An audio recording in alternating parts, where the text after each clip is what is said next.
ഭീകരവാദികൾക്കെതിരെ കർശന നടപടി സ്വീകരിക്കാൻ നിർദ്ദേശം നൽകി ആഭ്യന്തരമന്ത്രി അമിത്ഷാ. ജമ്മു മേഖലയിൽ ഭീകരവാദികൾക്കെതിരെ കടുത്ത നടപടി സ്വീകരിക്കാൻ ആഭ്യന്തരമന്ത്രി സുരക്ഷാ സേനയ്ക്ക് നിർദ്ദേശം നൽകി.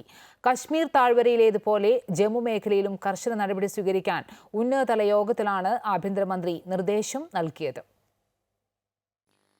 ജമ്മു കശ്മീരിലെ സുരക്ഷ വിലയിരുത്താൻ ഡൽഹിയിൽ ഉന്നതതല യോഗം ചേർന്നു. കേന്ദ്ര ആഭ്യന്തരമന്ത്രി അമിത്ഷായുടെ അധ്യക്ഷതയിൽ നോർത്ത് ബ്ലോക്കിൽ ചേർന്ന യോഗത്തിൽ രാജ്യത്തെ പ്രധാന സുരക്ഷാ ഏജൻസികളുടെ തലവന്മാർ പങ്കെടുത്തു.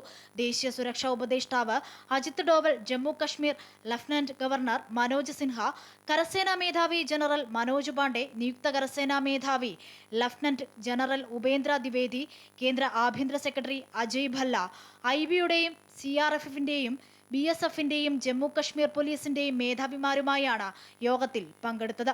അമർനാഥ് തീർത്ഥാടന യാത്രയുടെ സുരക്ഷയും യോഗം വിലയിരുത്തും. 100 മണിക്കൂറിനിടെ ജമ്മു കശ്മീരിൽ 4 ഭീകരാക്രമണങ്ങൾ ഉണ്ടായതോടെയാണ് അമിത്ഷാ സുരക്ഷാ സാഹചര്യം വിലയിരുത്താൻ യോഗം വിളിച്ചത്. യോഗത്തിൽ സേനാ വിഭാഗങ്ങളുടെ മേധാവിമാർ സുരക്ഷാ ക്രമീകരണങ്ങളെക്കുറിച്ച് വിശദീകരിച്ചു. ജമ്മു മേഖലയിലുണ്ടായ ഭീകരാക്രമണങ്ങളെ ഭരണകൂടം ഗൗരവമായാണ് കാണുന്നത്. നേരത്തെ പ്രധാനമന്ത്രി നരേന്ദ്രമോദിയും ഉന്നതതല യോഗം വിളിച്ച് സ്ഥിതിഗതികൾ വിലയിരുത്തിയിരുന്നു. അമൃത ന്യൂസ്, ന്യൂഡൽഹി.